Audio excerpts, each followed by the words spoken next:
Shalom, shalom, le peuple de Dieu, shalom. J'espère que vous allez bien. C'est ce que Dieu désire pour chacun de nous. Et j'espère aussi que la semaine s'est bien passée. Amen. Alors, ça y est, nous sommes ensemble pour lire la Bible ensemble chaque sabbat. Alors, sans tarder, nous allons remercier le Père. Amen. Merci, tendre Père. Merci pour ta présence, Seigneur. Illumine notre intelligence, Seigneur, afin de comprendre ta parole. Oui, Père, nous avons besoin de connaître ta parole. Comme ta parole le dit si bien, comme quoi que tes enfants meurent en manque de connaissance. Père, nous sommes dans ta présence afin que tu nous enseignes. Dans le nom de Jésus, afin j'ai prié. Amen, Amen et Amen. Alléluia. Amen. Alors sans tarder, nous allons lire la Bible ensemble. Alors la dernière fois, nous sommes arrêtés à 13-14. Et aujourd'hui, nous allons prendre 15 et 16. Sans tarder, bénissons la parole de Dieu, nous allons commencer. La part échoue par le sort à la tribu des fils de Juda. Selon leur famille, s'étendait vers la frontière d'Édom, jusqu'au désert de Tim, au midi, à l'extrémité méridionale. Ainsi, leur limite méridionale partait de l'extrémité de la mer Salée et de la langue qui fait face au sud. Elle se prolongeait au midi de la montée d'Akrabine, passait par Tim et montait au midi de Kadé Barnéa. Elle passait de là par Exron, montait vers Hadar et tournait à Karka. Elle passait ensuite par Astron et continua jusqu'au torrent d'Égypte pour aboutir à la mer. Ça sera votre limite au midi. La limite orientale était la mer Salée jusqu'à l'embouchure du Jourdain. La limite septentrionale partait de la langue qui est à la bouchure du Jourdain. Elle montait vers Beth Olgla, passait au nord de Beth Araba et s'élevait jusqu'à la pierre de Boam, fils de Ruben.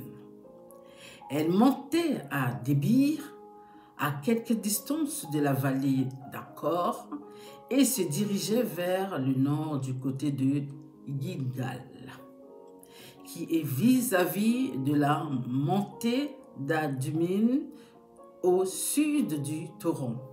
Elle passa près des eaux dans Shemesh et se prolongeait jusqu'à Enrogel.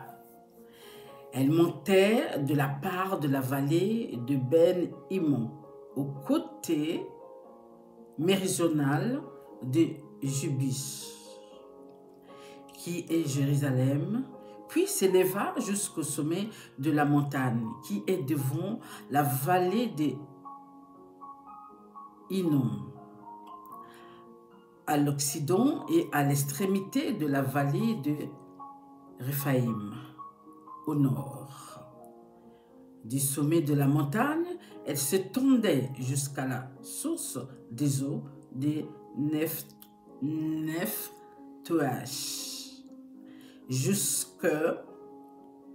qui est devant la vallée de Hinnom, à l'Occident et à l'extrémité de la vallée de Réphaïm, au nord. Du sommet de la montagne, elle s'étendait jusqu'à la source des eaux de Nephtoach, continuait vers les villes de la montagne des Francs, et se prolongeait par Bala, qui est Kirjat Jaïrim. De Bala, elle tournait à l'Occident vers la montagne de Séir, traversait le côté septentrional de la montagne de Jérim, à Cassalon, descendait à Beth-Shemesh et passait par Timna. Elle continua sur le côté septentrional d'Écron, s'étendait vers Chicron, passait par la montagne de Bala et se prolongeait jusqu'à Jabnel pour aboutir à la mer. La limite occidentale était la Grande Mer, telles furent de tous les côtés les limites des fils de Juda selon leur famille. On donna à Caleb, fils de Jephné, une part au milieu des fils de Juda. Comme l'Éternel l'avait ordonné à Josué, on lui donna Kirjat Arba, qui est Hébron. Abra était le père d'Anak. Verset 14. Caleb en chassa les 3 fils d'Anak, Shebchaï, Aïman et Dalmaï, enfants d'Anak. De là, il monta contre les habitants de Débir. Débir s'appelait autrefois Kirjat Sepher. Caleb dit, « Je donnerai ma fille Aksa pour femme à celui qui battra Kirjat Sepher et qui la prendra. » Othniel, fils de Kenaz, frère de Caleb, son nom para, et Caleb lui donna pour femme sa fille Aksa. Lorsqu'elle fut entrée chez Othniel, elle le sollicita de demander à son père un champ. Elle descendit dessus son âme, et Caleb lui dit, « Qui as-tu » Elle répondit, « Fais-moi un présent, car tu m'as donné une terre du Midi. Donne-moi aussi des sources d'eau. » Et il lui donna les sources supérieures et les sources inférieures. Tel fut l'héritage des fils de Juda selon leur famille. Les villes situées dans la contrée du Midi, à l'extrémité de la tribu des fils de Juda, vers la frontière d'Édom, étaient Kapsel, Éder, Jagur, Kina, Dimona, Adada, Kedesh, Aksor, Etna, Sif, Telem, Bialot, Aksor, Adada, Kirijot, Excron, qui est Aksor, Aman, Shema, Molada, Aksar, Kada, Esmon, Bet, Palet, Aksar, Shual, Bet, Sheba, Bijotnisha, Bala, Ijim, Aksem, El-Tolad, Kessil, Orma, Tikla,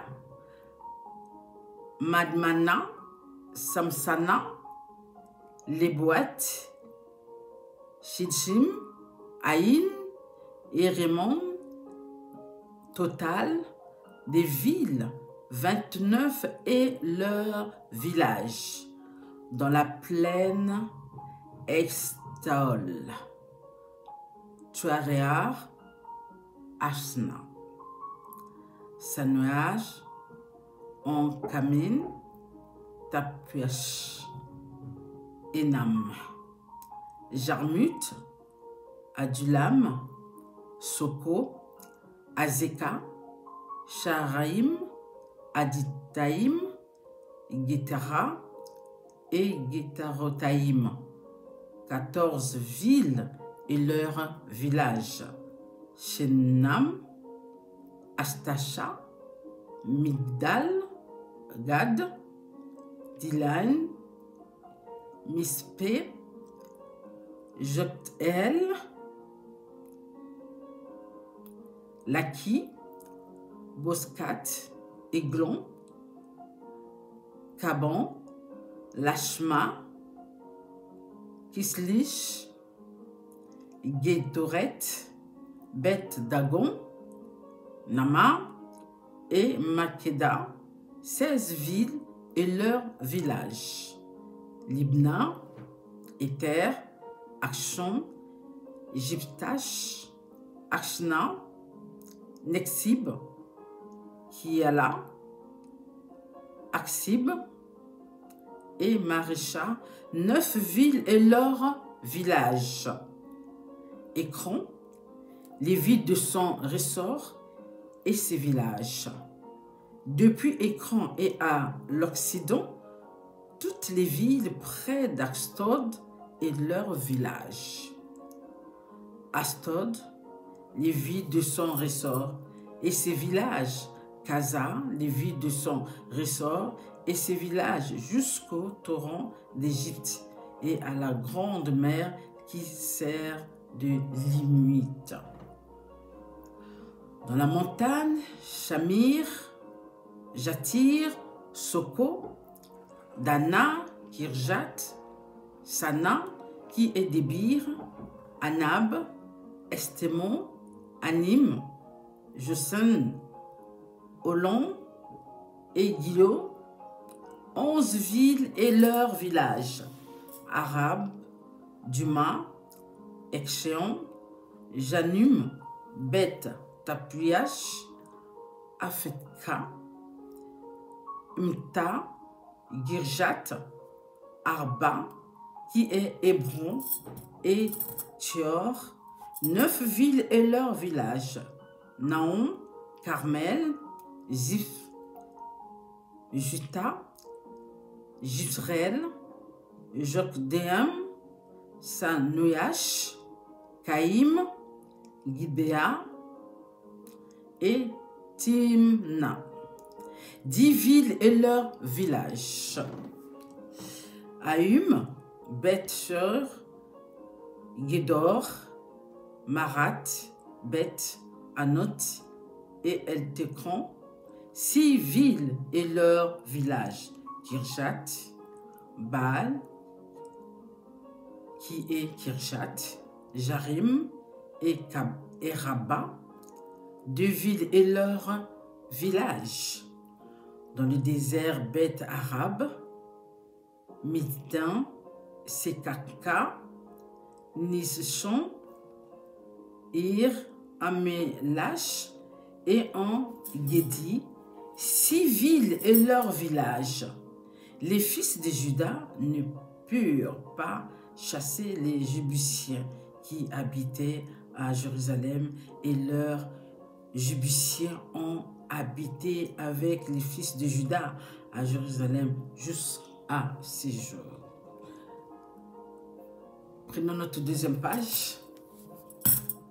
La part déchue par le sort au fils de Joseph s'étendait depuis le Jourdain près de Jéricho vers les eaux de Jéricho. À l'Orient, la limite suivait le désert qui s'élevait de Jéricho à Bethel par la montagne. Elle continuait de Bethel à Luz et passait vers la frontière de Arkien par Ataroth.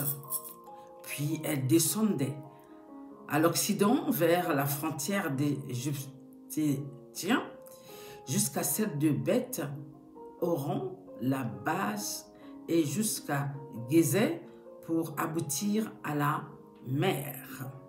C'est là que recurent leur héritage, les fils de Joseph, Manassé et Éphraïm.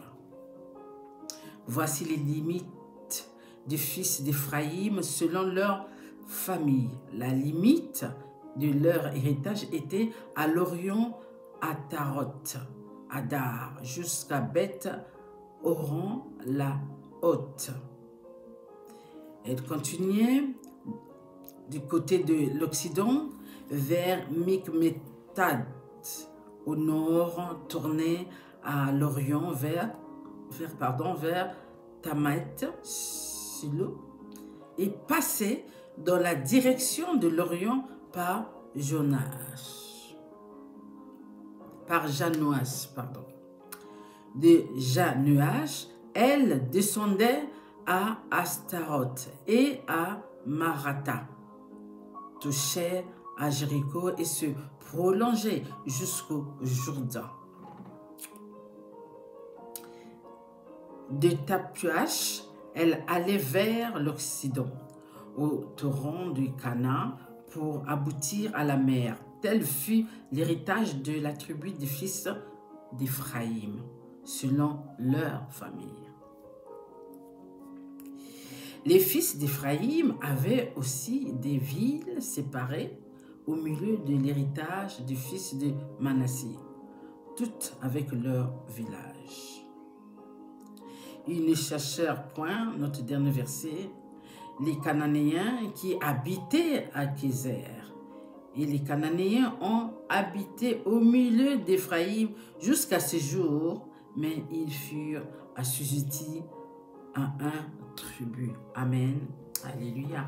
Bénissons la parole de Dieu. Donc là, on comprend ici, c'est le partage d'héritage que Dieu avait promis aux enfants d'Israël. Donc chaque tribu, chaque famille avait son héritage. D'où le Père a demandé à Josué de partager l'héritage à chacun, la promesse qu'il avait faite à leur père, à nos ancêtres, afin que leurs enfants héritent de cet héritage. Amen. Alléluia. Alors, c'est parfait. Au moment d'héritage, c'est parfait. Chacun prend son lot et va s'installer. Alors, nous tous, on a l'héritage que le Père a promis à chacun de nous. Les promesses du Père, c'est ça. C'est notre héritage. Dieu dit qu'il a le plan pour chacun de nous. Alors, le plan, c'est quoi? Parce qu'il a quelque chose pour nous. Il connaît qu'est-ce que nous avons besoin. Il sait ce qu'il va nous donner. Donc, nous, on attend tranquillement, en marchant selon sa volonté, en faisant sa volonté, en obéissant et en marchant comme il nous demande de marcher, en mettant en pratique comme il nous demande de mettre en pratique sa parole.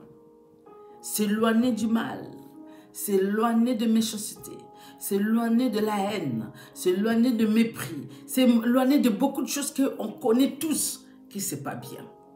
Alors quand nous obéissons, on fait ces choses, Dieu est content de appliquer sa promesse, d'accomplir sa promesse, afin que nous vivons cette promesse que Dieu a permis à nos ancêtres, la promesse qu'il avait faite à nos ancêtres. Amen.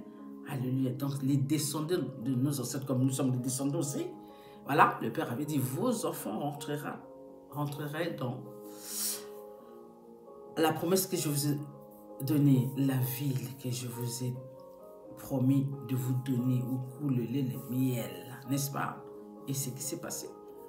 Dieu veille à sa parole afin que ça s'accomplisse. Donc, avec nous aussi, c'est pareil. C'est vrai qu'on ne voit pas tout de suite, mais chacun de nous verra le moment, le timing de Père. Si vous marchez selon la volonté de Dieu, il n'y a pas de raison que vous aurez pas ça. C'est qu'il faut laisser le temps au Père. Et nous, de notre côté, au lieu d'attendre comme ça, nous marchons selon la volonté du Père. Et nous faisons des choses selon la volonté du Père. On ne reste pas comme ça pour attendre les promesses du Père. Nous devons faire notre part. Parce qu'il dit, si vous faites votre part, moi je ferai ma part. Donc c'est à nous maintenant de montrer au Père, malgré que ces promesses qui ne sont pas encore là, mais nous marchons selon la volonté du Père. Parce que Dieu veille à ce que nous marchons selon sa volonté afin d'obtenir, afin que la promesse du Père puisse être notre part. Amen. Alors, la seule chose à faire, d'obéir et de marcher selon la volonté du Père. Voilà. Alors, ne cherchez pas de midi à 14h, au moins, aussi, non. Soyez obéissants, obéissantes. Marchez selon la volonté du Père. Oui, il y a beaucoup de choses qui peuvent se passer. Il y a beaucoup de choses qui peuvent se passer. Alors, beaucoup de choses, vous savez, ça peut être n'importe quoi qui peut venir vous déranger à ce moment-là, qui peut vous dire le contraire, qui peut vous faire penser le contraire. Mais restez obéissants jusqu'au bout. Même si on reçoit ces bénédictions, ce n'est pas une raison d'arrêter d'être obéissant. Au contraire, il faut continuer encore dans l'obéissance afin que le Père multiplie, comme il dit, il peut multiplier les bénédictions. Amen. Alléluia. Sur ce, je vous aime. Allez, bon sabbat. À sabbat prochain. Bye.